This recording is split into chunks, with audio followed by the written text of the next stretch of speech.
¿Qué tal? Buenos días, tengan todos ustedes. Qué gusto verlos nuevamente después de tanto tiempo. Gracias a Dios por su presencia y vamos a encomendarnos primero a Dios para que nos bendiga en esta mañana, y si alguien tiene algo que compartir, podríamos en estos momentos hacerlo después de la oración.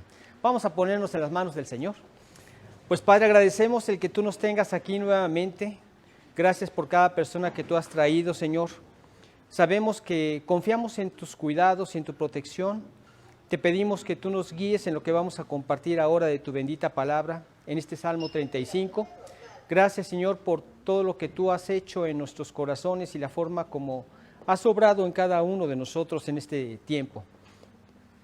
Pedimos tu bendición a través de Cristo Jesús. Amén. Pues vamos entonces a comenzar ahora leyendo este Salmo 35, hoy nos toca el Salmo 35, que es de los salmos imprecatorios. Ahora, hay varios salmos imprecatorios, este es uno de ellos. Imprecatorio significa salmos donde se pide el mal de otra persona. Entonces uno puede decir, ¿cómo podemos tener en la Biblia salmos en donde se pide el mal para otras personas cuando nosotros tenemos que pedir el bien para las demás personas? Bueno, todo esto lo vamos a explicar en esta mañana, pero vamos comenzando con este salmo. Dice lo siguiente: plegaré pidiendo ser librado de los enemigos. Salmo de David. Disputa, oh Jehová, con los que contra mí contienden. Pelea contra los que me combaten. Echa mano al escudo y al pavés, y levántate en mi ayuda. Saca la lanza, cierra contra mis perseguidores. Di a mi alma, yo soy tu salvación. Sean avergonzados y confundidos los que buscan mi vida. Sean vueltos atrás y avergonzados los que mi mal intentan. Sean como el tamo delante del viento, y el ángel de Jehová los acose. Sea su camino tenebroso y resbaladizo, y el ángel de Jehová los persiga. Porque sin causa escondieron para mí su red en un hoyo, sin causa cavaron hoyo para mi alma. Véngale el quebrantamiento sin que lo sepa, y la red que él escondió lo prenda. Con quebrantamiento caiga en ella. Entonces mi alma se alegrará en Jehová, se regocijará en su salvación. Todos mis huesos dirán, Jehová, ¿quién como tú, que libras al afligido del más fuerte que él y al pobre y menesteroso del que le despoja? Se levantan testigos malvados, de lo que no sé me preguntan, me devuelven mal por bien para afligir a mi alma. Pero yo, cuando ellos se enfermaron, me vestí de cilicio, afligí con ayuno mi alma, y mi oración se volvía a mi seno. Como por mi compañero, como por mi hermano andaba, como el que trae luto por madre, enlutado me humillaba. Pero ellos se alegraron en mi adversidad y se juntaron. Se juntaron contra mí gentes despreciables, y yo no lo entendía. Me despedazaban sin descanso. Como lisonjeros, escarnecedores y truhanes, crujieron contra mí sus dientes. Señor, ¿hasta cuándo verás esto? Rescata mi alma de sus destrucciones, mi vida de los leones. Te confesaré en grande congregación, te alabaré entre numeroso pueblo. No se alegren de mí los que sin causa son mis enemigos, ni los que me aborrecen sin causa guiñen el ojo, porque no hablan paz, y contra los mansos de la tierra piensan palabras engañosas. Ensancharon contra mí su boca. Dijeron, Ea, Ea, nuestros ojos lo han visto. Tú lo has visto, oh Jehová, no calles. Señor, no te alejes de mí. Muévete y despierta para hacerme justicia. Dios mío y Señor mío, para defender mi causa. Júzgame conforme a tu justicia, Jehová Dios mío, y no se alegren de mí. No digan en su corazón, Ea, alma nuestra. No digan, le hemos devorado. Sean avergonzados y confundidos a una los que de mi mal se alegran. Vístanse de vergüenza y de confusión los que se engrandecen contra mí. Canten y alégrense los que están a favor de mi justa causa. Y digan siempre, sea exaltado Jehová, que ama la paz de su siervo. Y mi lengua hablará de tu justicia y de tu alabanza todo el día. Bien, pues tenemos aquí un salmo muy singular. Vemos que es muy probable que esto se refiera a las múltiples persecuciones que recibió el rey David de parte del rey Saúl. Él quería pescar su alma, él quería devorarlo como un león, él quería deshacerse de él y hacerlo a un lado porque le estorbaba en sus caminos. Él ya sabía que iba a ser el próximo rey. Él sabía que en tanto siguiera vivo David, estaba en riesgo su reino y el heredero de su reino, que era Jonatán. Había muchas cosas que en su ceguera, en su odio, en la envidia que le tenía, no le permitían ver. No le permitían ver algo que podría haber sido de gran ayuda para su mismo reino. De hecho, él había visto cómo David había arriesgado su vida peleando contra un gigante que nadie más quiso enfrentar, ni el rey mismo, y que él arriesgó su vida por el rey y por su nación, y que lo hizo en el nombre del Señor, y que bien podía haber seguido haciendo grandes cosas si él no le hubiera estorbado.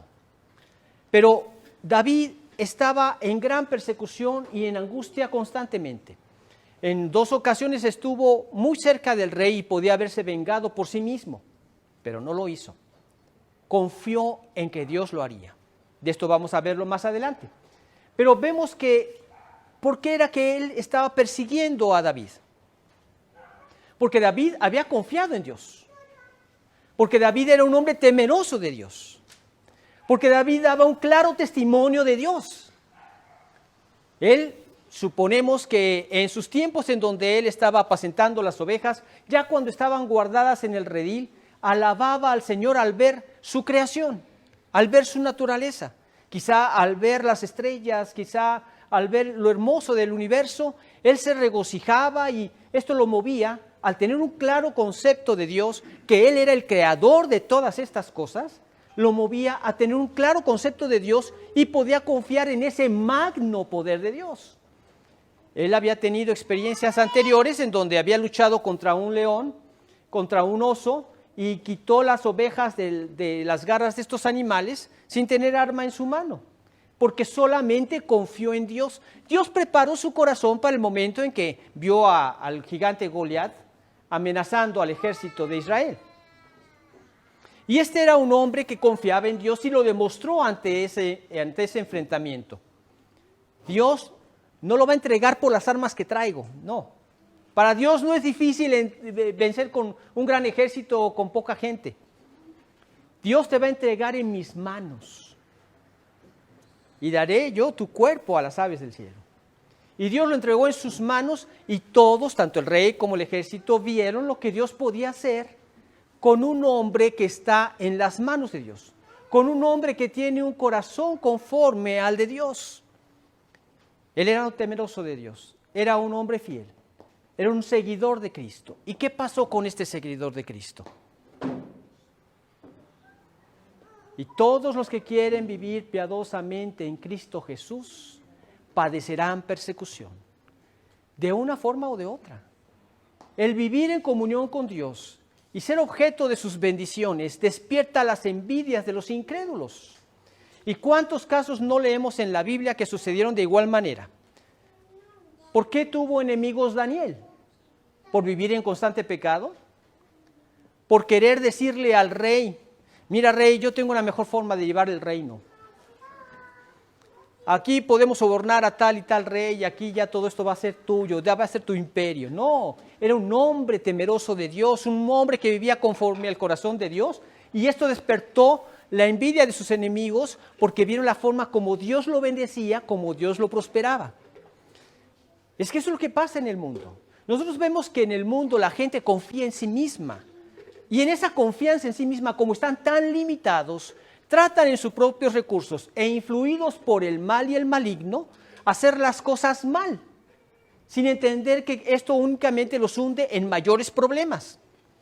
Cuando uno se convierte a Cristo y todo lo dejas en las manos de Él, tienes la mejor solución a los conflictos que enfrentas en tu vida. Pero esto despierta envidias y entonces los amigos de Daniel pues hicieron todo lo posible para eliminarlo, aunque no lo pudieron hacer. Y como veíamos en el versículo que nos compartieron del Salmo 34, 19, muchas son las aflicciones del justo, pero de todas ellas le librará Jehová. No nos promete librarnos de las aflicciones, sino durante las aflicciones, comentábamos en estudios pasados. Esto es lo que Dios hace, esto es lo que Dios hizo con Daniel, con sus 3 amigos, y es lo que ha hecho a lo largo de la historia porque tiene un propósito con todas ellas. Pero aquí en este salmo específicamente, nosotros podemos ver algunos aspectos que hay que notar. El primero de ellos que quisiéramos notar son los cobardes enemigos del salmista que tenemos en los versículos 11, 12 y 15. Dice lo siguiente: se levantan testigos malvados de lo que no se me preguntan, me devuelven mal por bien para afligir a mi alma. Y el 15 dice: pero ellos se alegraron en mi adversidad y se juntaron contra mí gentes despreciables y yo no lo entendía. Me despedazaban sin descanso. Esto nos recuerda lo que pasó también con el Señor Jesucristo en la cruz. Había mucha gente, muchos enemigos de Dios. ¿Enemigos por qué? ¿Porque Jesús era un malvado? ¿Era un maleante? ¿Era un ladrón? ¿Era algún enemigo político? Porque Él los enfrentó a la realidad de sus corazones, a la maldad natural de ellos, a todo el aparato religioso que se habían hecho, fabricado, haciendo a un lado lo más importante. Esto, la palabra de Dios. Y Él los enfrentó a todos aquellos diferentes escritos que habían acumulado a lo largo de la historia, que le daban más crédito que incluso a la palabra de Dios. Y al ser enfrentados con su pecado, al ser enfrentados con su falsedad y su religiosidad, ahí estaban como enemigos, llevándolo a la cruz y estando a los pies de la cruz, insultándolo y ofendiéndolo. En esto el salmista viene a ser participante de las aflicciones de nuestro Señor. Veamos esto cómo se nos narra en la Escritura, ahí en Mateo capítulo 26. Vamos a leer los versículos 59 al 61. Voy a hacer lo posible por conseguir otro micrófono para que se enlacen los dos al aparato que tenemos ahí enfrente y así podamos retomar nuevamente lo que hacíamos anteriormente, que cada uno compartía algún versículo, y así también van a escuchar, van a quedar grabadas con mayor claridad las personas que compartan lo que hicimos al inicio del estudio. Voy a hacer lo posible por conseguirlo, lo más pronto. Vemos en Mateo capítulo 26,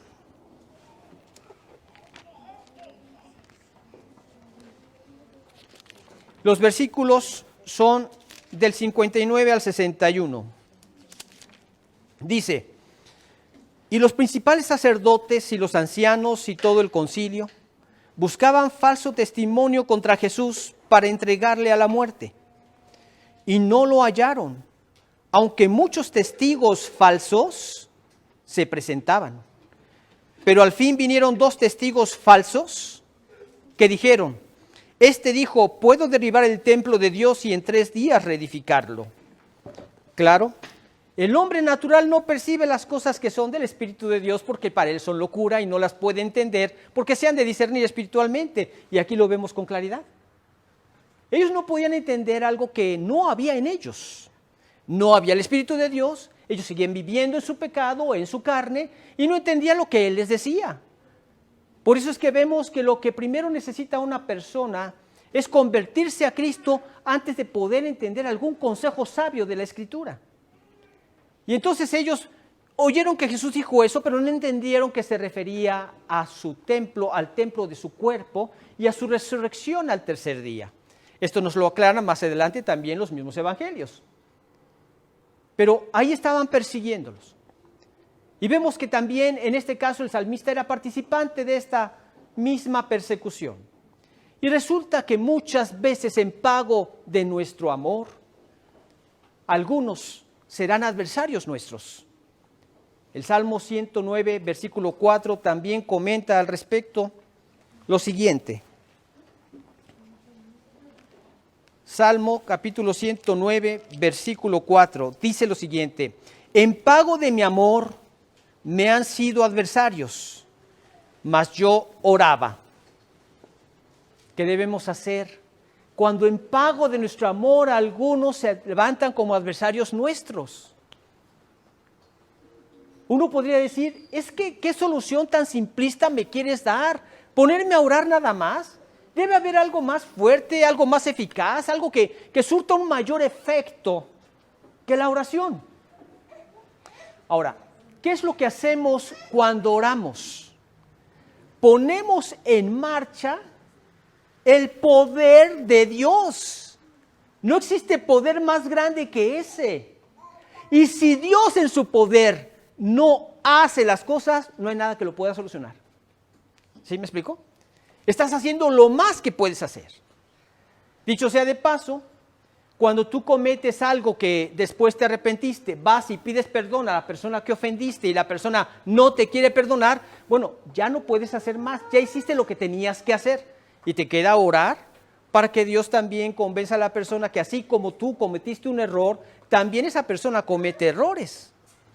Y que así como tú necesitas el perdón de esa persona también lo va a necesitar cuando cometa esos errores. Y descansas en la oración, pero no puedes hacer más. Acá igual. Hay cosas que vemos que son muy difíciles de que se lleven a cabo. Como por ejemplo la conversión de un corazón rebelde a Dios, un corazón que vive en rebelión contra Dios. Y que vemos que se hunden cada vez en mayor pecado. Y que cada vez los vemos más fríos y más separados de Él. Y que vemos que sus vidas se mueven y se meten en mayores enredos. Y sabemos que la solución para ellos es que se conviertan a Cristo, pero no quieren y siguen en su necedad. ¿Qué podemos hacer? Orar a Dios por ellos. Estás haciendo lo mejor porque esto es lo más poderoso que se puede llevar a cabo. El que Dios obre en esa vida, el que Dios quebrante ese corazón. El que Dios obre con esa necedad natural del ser humano. Y entonces, esperar en Él. Confías en Él y descansas en Él. Y si se levantaron contra ti en enemigos, y si tú, como el salmista, profieres malos deseos contra ellos, hay que entender por qué el salmista lo hacía. Lo hacía porque eran enemigos de Dios. Y lo que ellos estaban obrando era en contra de la voluntad de Dios. Y lo que ellos estaban haciendo ofendía a su propio Dios. Y por eso es que les decía a Dios en este sentido que aplacara con ese mal, que acabara con esa maldición de esas personas, con toda esa maldad que estaba generándose en ellos, gestándose contra Él mismo, pero que en realidad estaban afectando a Dios, ofendiendo a Dios. Lo vemos con el caso de Saulo de Tarso, que iba atrás de los creyentes, ¿no? Se le aparece el Señor en el camino y le dice: Saulo, ¿por qué me persigues? Él estaba persiguiendo a los creyentes, no a Jesucristo. Pero aquí vemos que entonces quien persigue a un creyente está metiéndose con el Señor Jesucristo mismo. Entonces quien está ofendiendo a un creyente también está ofendiendo a Dios. Y es por eso que él obraba en esta forma. Por eso se conocen como los salmos imprecatorios. Le dolía, le ofendía lo que a Dios le ofendía. Ahora, tú puedes estar con gente, rodeado de gente que no conoce a Cristo. ¿Te complaces en lo que ellos están haciendo? ¿Participas de sus maldades? ¿Aplaudes sus inmoralidades? Entonces, estás obrando contrario a la voluntad de Dios. y estás participando de los enemigos del Señor. Pero como creyente, te ofende lo que a Dios ofende, te insulta lo que a Dios le insulta, entonces tú como creyente oras a Dios para que esto no siga creciendo, no se siga multiplicando, no siga proliferando. Ricardo, si gustas pasar, acá hay un asiento, acá hay otro y acá hay otro, donde gustes. Entonces vemos nosotros con esto que esto era lo que le ofendía. Y nosotros entendemos entonces también que no es aceptable a Dios, o sea, no puede armonizar con Cristo nadie que vive en el pecado. Y tampoco debe armonizar en la vida de un creyente alguien que vive en el pecado. Ahora, una cosa muy diferente es que nosotros busquemos su salvación, acudamos con ellos con la intención clara de poderlos guiar a los pies de Cristo. Y otra cosa es que participemos de su maldad y hagamos de ellos nuestro compañerismo constante, cotidiano. Esto quebranta tu carácter cristiano. Como creyentes debemos rodearnos con gente en Cristo para fortalecernos espiritualmente. Y sí, orar unos por otros, y sí, orar por los que no conocen a Cristo. Y sí, ir a ellos a llevarles el mensaje, pero no hacer comunión íntima con ellos. Porque entonces estamos participando también de esos pecados que quebrantan nuestro carácter cristiano. Dice en Proverbios, si no me recuerdo, el 13:20, el que anda con sabios, sabio será, mas el que se junta con necios, dice el versículo, será quebrantado. Su carácter es quebrantado. Por eso necesitamos fortalecernos espiritualmente.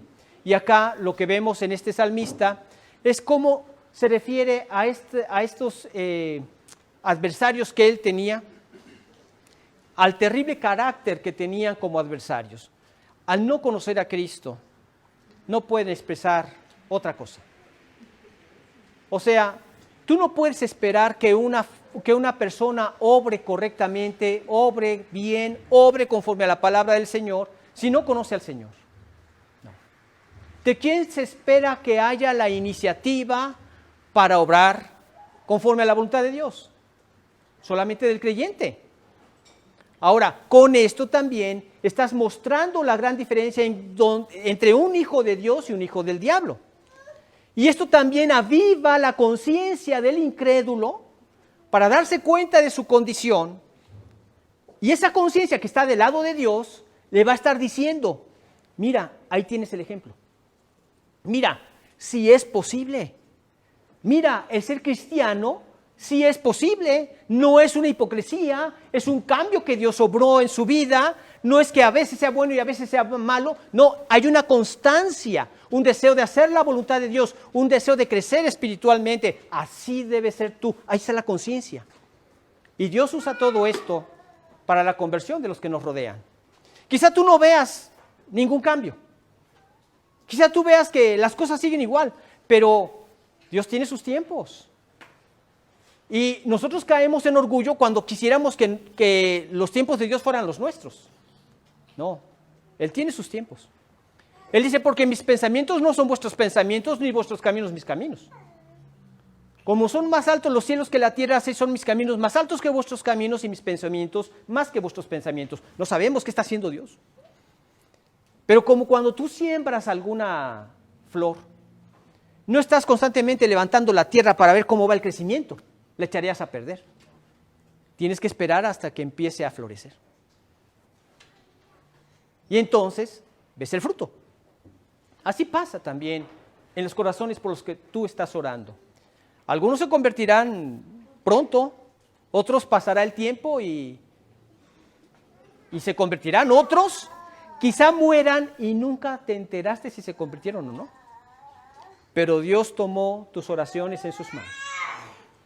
Y Él respondió de acuerdo a tu cargo en tu corazón, porque ese es el cargo que Dios tiene por cada persona. Entonces, primero notemos a estos cobardes enemigos que Él tenía, y enemigos completamente incrédulos. Pero también podemos notar cuál era su forma de ser con ellos, ¿sí?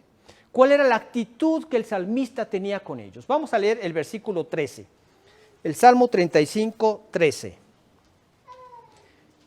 Dice, pero yo, cuando ellos se enfermaron, me vestí de cilicio. Afligí con ayuno mi alma, y mi oración se volvía a mi seno. Era una forma que se usaba para afligir el corazón en cuanto a la petición que uno hacía a Dios. En algunas ocasiones se dice de manera literal que la persona se ponía esta ropa áspera, que era de pelo de algún animal que causaba una picazón molesta, y lo hacían para ponerse en mayor aflicción. En algunas otras ocasiones se usa en sentido figurado para hacer referencia a esa gran aflicción que se tenía, por eso que se estaba orando. Y el ayuno también era en relación a ese sufrimiento, a ese dolor que se sentía por esa persona o por esa petición, que la persona hasta se le iba el apetito por sus alimentos y prefería estar orando antes que estar comiendo. A ese grado era la intensidad del amor de él por lo que estaban padeciendo sus enemigos. Y quien ora por los problemas de los enemigos nunca cambia para desear el mal de ellos. No busca en realidad su mal, sino su bien. Ahora, nosotros podemos ver que alguien está padeciendo en estos momentos. Seguramente todos nosotros tenemos personas que conocemos o incluso que amamos, que están padeciendo por crisis que pueden llevarlos incluso a la muerte. Algunos pueden ser por la misma pandemia, algunos por otro tipo de enfermedades, pero nos angustiamos por ellos. Sentimos esa angustia en el corazón por ellos, pero no les deseamos un mal. No podríamos decir, Señor, son incrédulos, arráncalos de este mundo, que caiga un rayo sobre ellos y que se vayan de una vez por todas y haz una limpieza en este planeta. Si así fuera, si realmente así fuera, quedaría desolado el planeta. Nuestra oración por ellos es: Dios, usa esto como un quebrantamiento que haga que volteen sus rostros a ti y que dejen de vivir para ofenderte, que quieran hacer ahora tu voluntad. Transforma sus almas, sus corazones, sálvalos, Señor. Eso es lo que hay en nuestros corazones. Aunque de repente te enteras que ese fulanito, sea un amigo, sea un conocido, sea un familiar, de repente habló mal contra ti. ¿Qué reacción tenemos al respecto? ¿Te quieres vengar por ellos? Yo anhelaba su bien, Señor, y mira cómo me paga. Me levantó un falso, o arruinó mis negocios, o arruinó mi reputación, etcétera, etcétera. ¿Cómo vas a actuar? ¿Quisieras vengarte de ellos? No te vengues. Descansa en que Dios lo hará.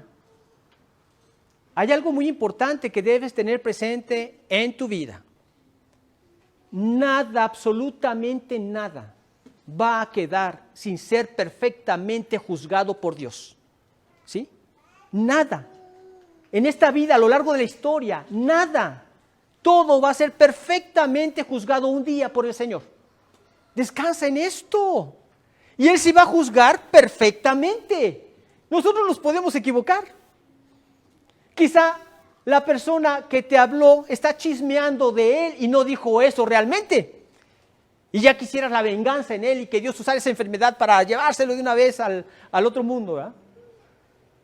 No podemos juzgar nosotros justamente porque no tenemos esa capacidad que Dios tiene de conocer todos los corazones o conocer las intenciones de todos los corazones. No. Dios sí, nosotros no. Él conocía el futuro de sus adversarios. Él se gozaba en las calamidades que les vendrían, que ellos mismos estaban acumulando por vivir su vida de pecado.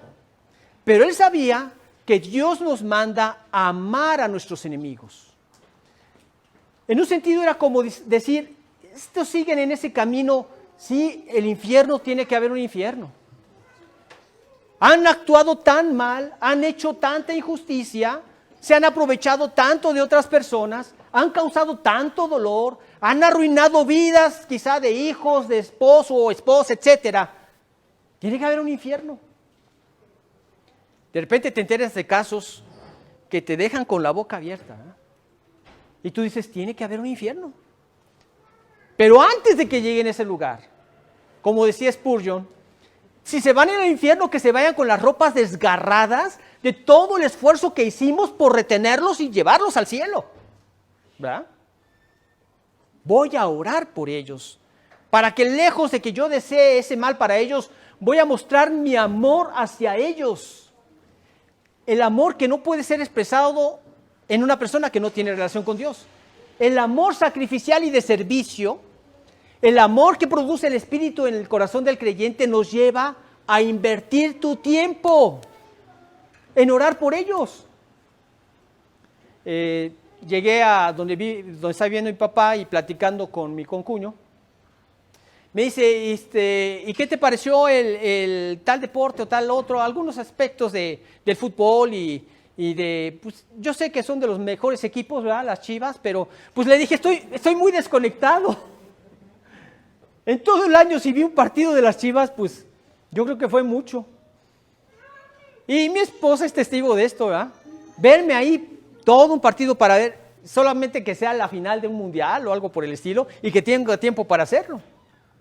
Pero estoy desconectado de esto porque nada va a tomar mi tiempo y sacrificarlo por lo que es más importante. Aquí vemos a este hombre, a este salmista, que se encuentra en una situación en donde él, lejos de desear el mal de estas personas, él buscaba alentar sus corazones y en esto mostraba su amor, dedicando su tiempo, su vida. Sí, podría dedicar este tiempo a otras cosas. Quizá a ver mi deporte favorito, quizá a relajarme en mi hobby favorito, o quizá ponerme a leer algún libro que me guste. No sé, tantas cosas que puedes invertir, que puedes hacer. Pero estás invirtiendo en las almas eternas porque amas a tu prójimo, porque quieres verlo salvado. Porque su peor desgracia no es que te lo encuentres con cirrosis porque por borracho ahí se llevó la muerte, ¿verdad? No, lo peor no es eso. Lo peor es que va a pasar una eternidad en el infierno. Esta vida como quiera se pasa. Y se pasa así, rapidísimo. Pero eres un alma eterna. Y esto es de lo que se trata. Entonces, Dios nos permite ver las cosas como en realidad lo son. Y entonces no tienes ningún pesar en dedicar e invertir tiempo para orar por la persona, para ir a hablarle de Cristo, para alentarlo, para llevarlo a crecer en el Señor, para fortalecerlo en la fe, etcétera, etcétera. ¿Y no es acaso lo que Dios nos pide que hagamos? Vamos a leer en Mateo el capítulo 5.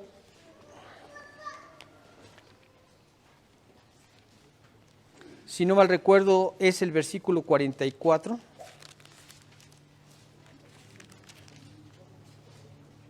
Dice, pero yo os digo, amad a vuestros enemigos, bendecid a los que os maldicen, haced bien a los que os aborrecen, y orad por los que os ultrajan y os persiguen. ¿Quién puede hacer esto? Una persona, entre comillas, normal, y me refiero a aquel que vive en una vida natural, que no tiene una relación con Dios. Es imposible que haga esto. Dios se lo está diciendo a creyentes. Dios nos pide que amemos a nuestros enemigos. Y la forma en que les mostramos ese amor, ahí está, en esa oración, en ese cubrirnos de cilicio, en ese verdadero dolor por lo que le espera si parte de esta vida sin Dios. Y oramos y suplicamos a Dios. Y vemos cómo Dios obra en quebrantamiento, vez tras vez. Y de repente te enteras del quebrantamiento de la persona y no te gozas. Al contrario, pero no te gozas en la calamidad, sino te gozas en que Dios está obrando en respuesta a tus oraciones para el quebrantamiento de esa alma. Y te gozas y le dices, Dios, por favor, usa esto. Haz que esto sea suficiente para que venga a tus pies. Y de repente ves que la persona sigue en su necesidad, pues seguimos orando. Y de repente ves que la persona se convirtió, das gloria a Dios y te regocijas en esto. Así está nuestra vida en Cristo. Así es nuestra vida en Cristo. Esa era la actitud del salmista contra sus enemigos. Pero también hay que notar lo siguiente. ¿Cuáles eran las peticiones que él estaba haciendo a Dios? Veamos los versículos 1 y 2 de este salmo.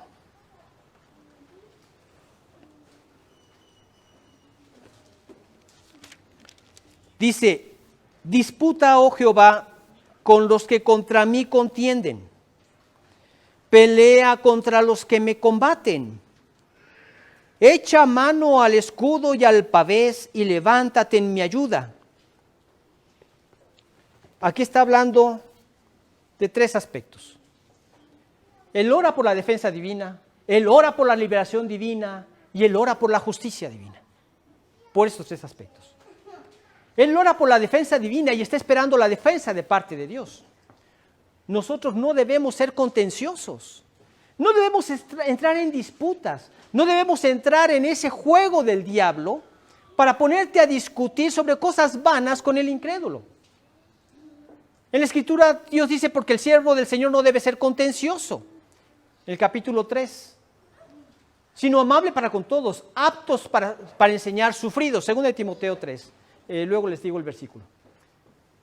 Esto es lo que debe ser el siervo de Dios, no entrar en esas vanas contiendas que te quieren llevar el incrédulo para tratarte de enredar. Un jovencito me decía, Memo, ¿ya fuiste a ver a un psicólogo? ¿Alguna vez has visto a un psicólogo? Yo por dentro dije, ¿acaso los sanos tienen necesidad de médico? ¿Qué no son los enfermos? Le dije, no, mira, no he visto a ningún médico en toda mi vida, a un psicólogo. O al menos no que yo sepa que es psicólogo. Tengo familiares que son psicólogos, pero especialmente pienso en una sobrina, pero nunca me ha interrogado ni nada por el estilo.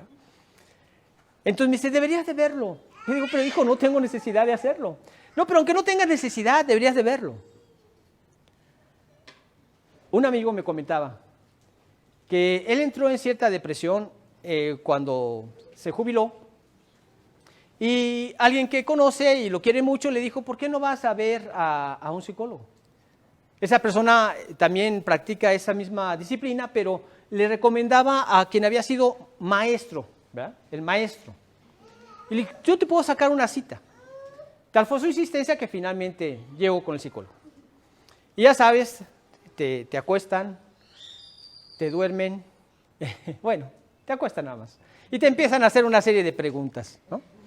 Después de que ya te repasaron toda tu historia, te empiezan a decir más o menos conforme los casos que ellos han tratado, qué es el camino que pudo ayudar a aquellos, entonces tratan de aplicarlo a tu vida, esto te puede ayudar a ti, y ya después de haber terminado las cosas le dice, y algo que también te puede ayudar muchísimo, es que procures tener una experiencia homosexual. Así como ustedes. Les voy a tomar una foto cómo se quedaron. Así se quedó él. Así de sorprendido. Tú no te podías esperar eso. Oye, tú tratas de que te dé un consejo de algo normal, no de algo anormal. Pues ese fue el consejo. Se paró y se fue. Y nunca más volvió a ver a este psicólogo. Y por supuesto que tampoco siguió sus consejos, ¿verdad? ¿A esto quieres confiar? Entiendan algo muy importante, ¿sí? La persona que no se ha convertido a Cristo, ¿quién es su padre? Dice Jesucristo en Juan 8:44, vosotros sois de vuestro padre el diablo. No son salvos. Su perspectiva no es divina, su perspectiva no es eterna, su perspectiva no es Dios. Sigue gobernándolo el diablo, el egoísmo y el pecado, ¿sí? Como creyente, ¿qué vas a pedir consejo de alguien así? Cuando nosotros, Dios espera estoy hablando, subrayo lo siguiente, del verdadero creyente, subrayo, ¿sí? El verdadero creyente tiene mucho más que ofrecerle a toda esta gente que lo que esta gente te puede ofrecer a ti. Entonces no debemos caer en esas contiendas, sino debemos procurar ir al grano. Dios, tú defiéndeme de ellos.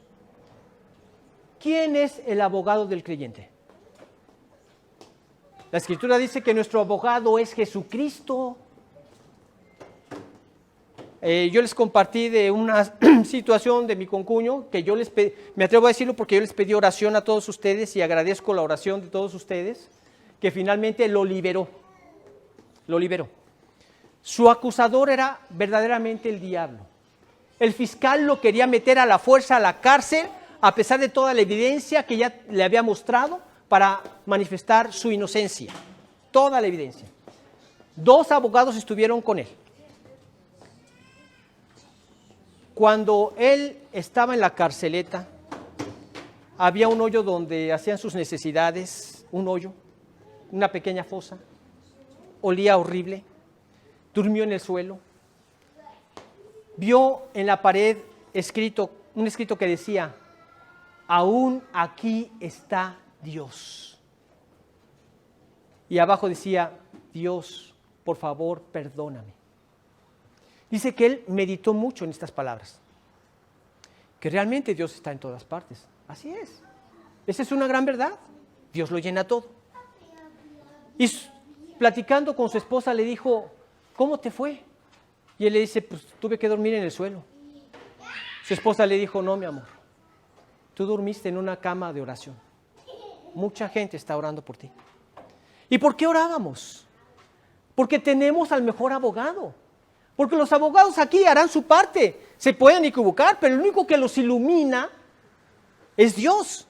Y Dios, en realidad, es Dios quien atrás de todo esto obra en la vida del creyente y Él es nuestro abogado defensor. Porque en realidad el pleito era entre Dios y el diablo. Que Dios lo había permitido para que a través de las aflicciones se puliera el corazón de los creyentes. Tanto el de ellos como el nuestro. Porque nos gozamos mucho en su liberación. En ver cómo la mano de Dios obró para liberarlo. Me pasaría mucho tiempo compartirles cada uno de los detalles que después él ya personalmente nos compartió a mi esposa y a mí. Pero fue la mano de Dios librándolo. Dios es tu abogado. Encomienda tu vida y tus asuntos en sus manos. Encomienda a Jehová tu camino. Confía en Él y Él hará. ¿Hay cosas que te están impidiendo venir a los pies de Cristo? Valora la eternidad de tu alma y vas a llegar a ver esto como algo menospreciable. Pídele a Dios que ilumine tu ser para ver todo el amor que te tuvo en la cruz y de todo lo que te quiso salvar. Es una gran realidad por la cual Él vino a la cruz y que te permita estar incluido en los coros celestiales. ¿Tienes a alguien que amas y no ha venido a los pies de Cristo?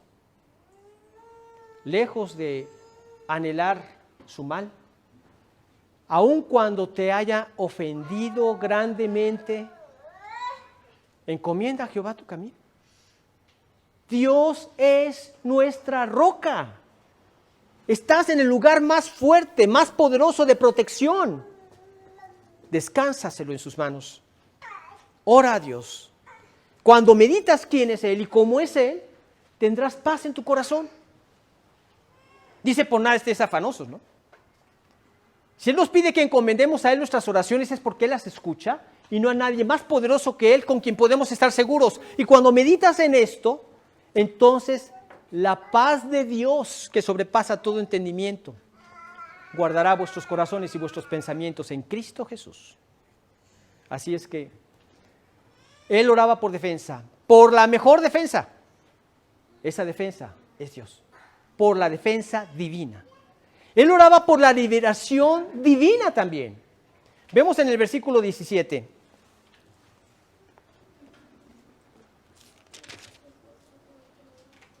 Dice, Señor, ¿hasta cuándo verás esto? Rescata mi alma de sus destrucciones, mi vida de los leones. Así les digo, él veía este fiscal como un león que lo quería devorar. Rescata mi vida de sus destrucciones, Señor. Él buscaba la liberación divina. Dios rescata de los planes del enemigo a aquellos que en Él confían.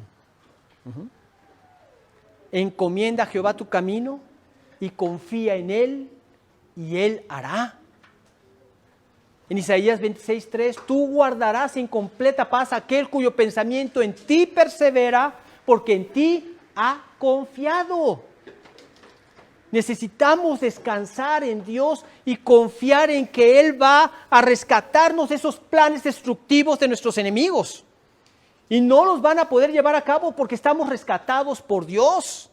El nombre Jesús significa Salvador, liberador, sanador. Él nos libera, pero nos libera de la manera más perfecta y más milagrosa que tú te puedas imaginar. Y por eso te gozas en Él. Este es Dios.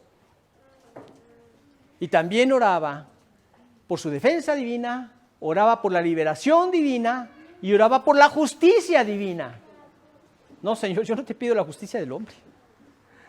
No te pido tampoco la justicia de las leyes. Te pido por la justicia tuya, tu justicia sola. ¿Sí? Y así es como Dios nos guía a andar en justicia.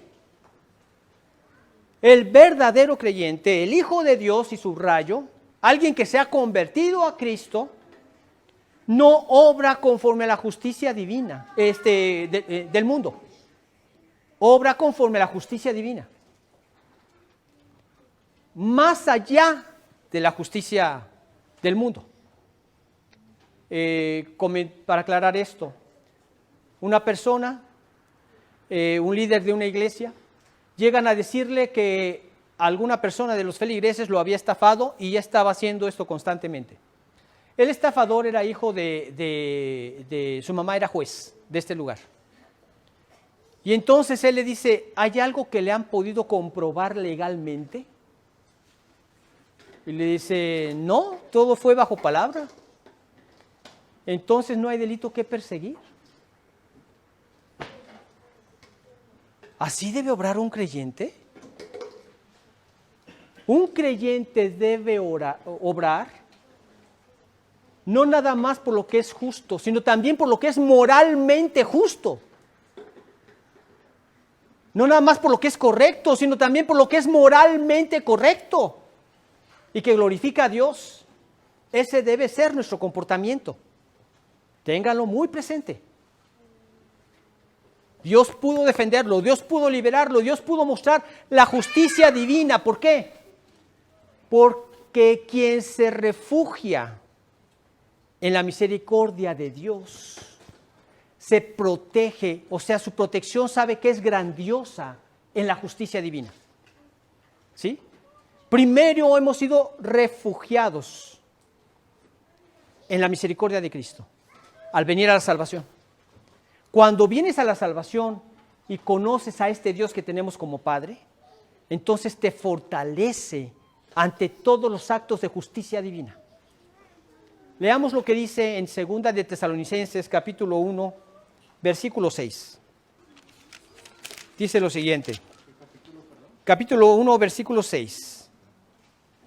Porque es justo delante de Dios, porque es justo delante de Dios pagar con tribulación a los que os atribulan. Él paga, Él dará el pago. Yo no me voy a vengar por mí mismo. Yo voy a confiar en la venganza de Dios. Esa es la perfecta. Entonces, hemos notado a sus cobardes enemigos, la actitud que Él tomó hacia ellos. Hemos notado también a través de estos versículos cómo Él confiaba plenamente en su Dios para su liberación y podía descansar plenamente en Él. Y finalmente vemos el regocijo que Él tuvo ante las resoluciones que Él tomó. Vemos los versículos 9, 10 y 28. Dice lo siguiente: entonces mi alma se alegrará en Jehová, se regocijará en su salvación. Todos mis huesos dirán, Jehová, ¿quién como tú, que libras al afligido del más fuerte que él, y al pobre y menesteroso del que le despoja? Y el 28, y mi lengua hablará de tu justicia, y de tu alabanza todo el día. Y es que quien ora a Dios confía plenamente el asunto en sus manos.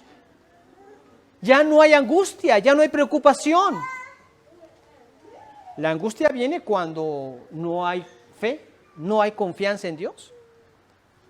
Y si tú al orar a Dios continúas con esa angustia, significa que no estás confiando en el Dios que debes confiar. El Dios de la Biblia es el Todopoderoso. Esto fue lo que dijo Jeremías. En el 32:17 de Jeremías: oh Señor Jehová, he aquí que tú hiciste el cielo y la tierra con tu gran poder y con tu brazo extendido. No lo dijo nada más de dientes para afuera. Sabía que esta era una realidad. Dios es creador y creó cielos y tierra. Y luego dice, ni hay nada difícil para ti. ¿Cómo llegó a esta conclusión? Meditando en el Dios Todopoderoso. Medita en quién es Dios, con quién estás orando, a quién estás dejando tu petición, para que entonces puedas descansar con toda confianza, con plena confianza. En el 32:27, el Señor, Jehová, Dios, confirma las palabras del profeta. Y le dice, he aquí que yo soy Jehová, Dios de toda carne. ¿Habrá algo que sea difícil para mí? Nuevamente la misma estrategia.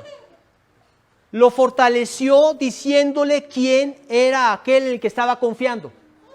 Yo soy Jehová, Dios de toda carne. Sin mí no habría vida, no existiría nadie. Yo soy el creador. ¿Habrá algo que sea difícil para mí? Nada es difícil para Dios. El salmista pudo descansar en esto. El salmista pudo enfrentar al león, al oso, a Goliat, a las persecuciones de Saúl. Finalmente llegó a ser rey, y todo confiando únicamente en Dios, viendo al invisible, pero percibiéndolo en todas sus respuestas. Enfócate en Dios. Confía y deja plenamente en sus manos el asunto. Y descansa en Él. Los que se regocijan en el Señor son los que mejor pueden hablar de su justicia. Te regocijas y lees su palabra, crees a su palabra, entiendes su amor, entiendes su gracia, entiendes su misericordia, entiendes su justicia, y te regocijas en Él y en compartirlo a otras personas. Esta es la resolución que él había tomado. Orar a Dios, confiar en Él y dejar el asunto en sus manos. Cualquiera le podría decir, perdón.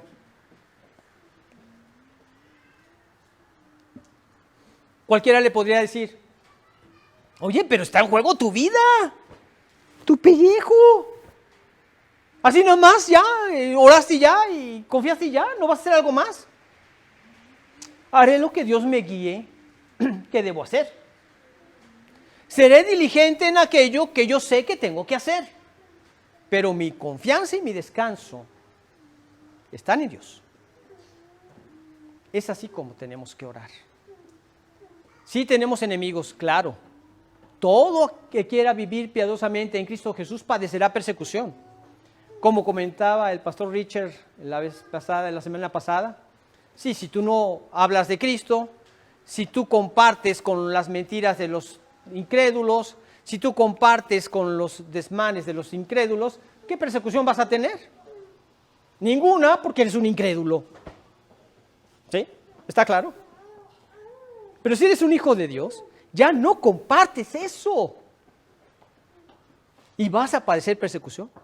Pero Dios se encargará de nuestros enemigos. Y seguiremos obrando en favor de las causas de Dios, de aquel que nos salvó, creciendo en su conocimiento, hablando y dando testimonio de su verdad y atrayendo a otros a los pies de Cristo y guiándolos en su crecimiento espiritual.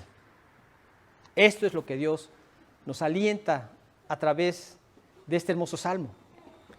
Y dice al final, nuevamente repitiendo el versículo 28, y mi lengua hablará de tu justicia y de tu alabanza todo el día. Me he tomado aproximadamente 1 hora para dar este mensaje. y algunos he logrado dormir. Pero no yo, sino la mascarilla que traen puesta. Me ha ayudado a hacerlo, por tanto no me puedo sentir mejor que Pablo, ¿verdad? Que le llevó todo un día en dormir a un hombre y yo en una hora dormí ya varios. No fui yo, fue la mascarilla. Ahora, entiendo esto y agradezco mucho su disposición en ponérsela, porque pues no es para menos el hacerlo y queremos respetar también las disposiciones del gobierno. Pero, ¿cómo entonces alabarlo todo el día? ¿Cómo podemos hacerlo? No es difícil. Si tú quieres alabarlo todo el día, entonces todo lo que hagas, hazlo bien y hazlo como para el Señor y no para los hombres. Así estarás alabando al Señor. Dicho de otra manera, encomendándole cada asunto a Él. ¿Vas a manejar? ¿No te lleva ni medio minuto hacer una oración para encomendarte a Dios? ¿Tienes alguna reunión de negocios? No te cuesta ni medio minuto antes orar a Dios para entrar a ese negocio, encomendándote a Dios. Y entonces en esa forma en la que nos encomendamos, Dios guarda mi vida, guarda mi testimonio, permíteme glorificarte a ti en lo que diga y haga en estos momentos.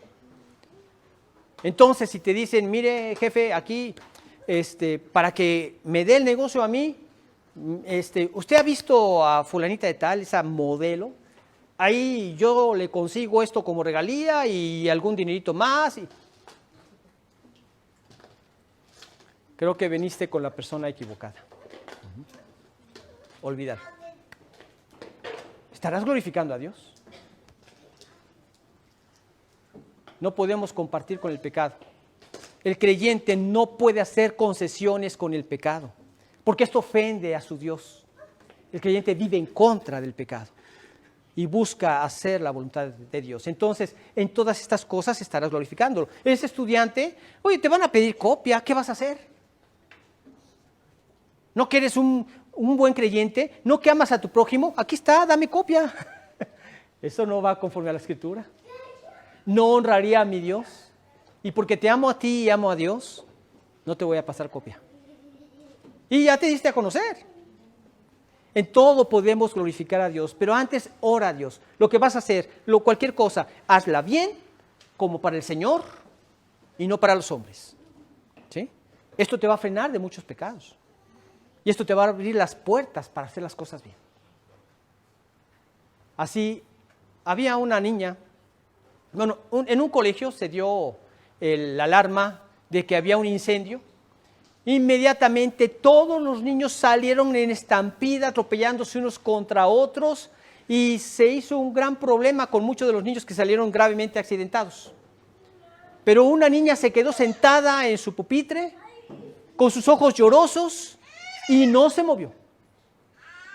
Cuando todo volvió a la calma y las cosas se arreglaron y ya no había ningún peligro, le preguntaron a esta niña por qué ella no se había levantado de su asiento, de su pupitre. Y ella les dijo, ¿saben? Mi papá es bombero y me ha dicho que cuando hay algo como esto, lo primero que debo hacer es quedarme en el lugar donde estoy hasta que se haya despejado de toda la gente que trata de huir al mismo momento o que haya pasado el peligro.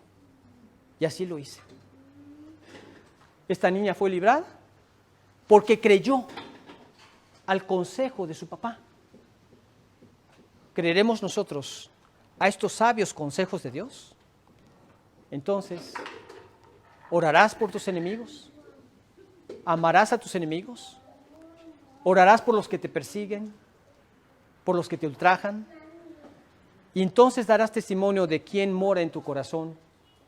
Y esto es lo que abre las puertas para traer a otros a los pies del Señor. Vamos a hacer una oración.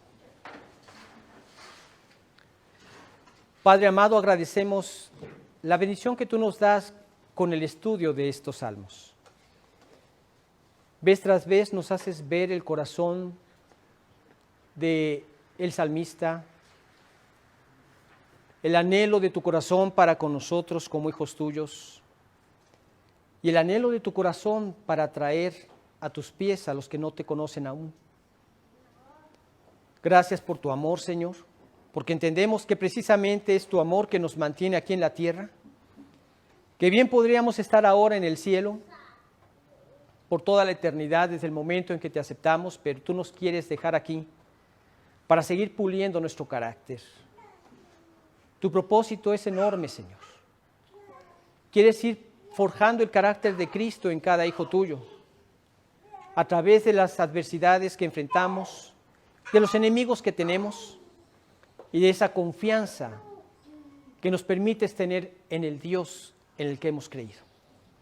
Te alabamos por esto, Señor, y te pedimos que tú sigas guardándonos ante esta pandemia y que tú sigas proveyendo a nuestras necesidades económicas. Señor, te lo pedimos todo esto a través de Cristo Jesús. Amén.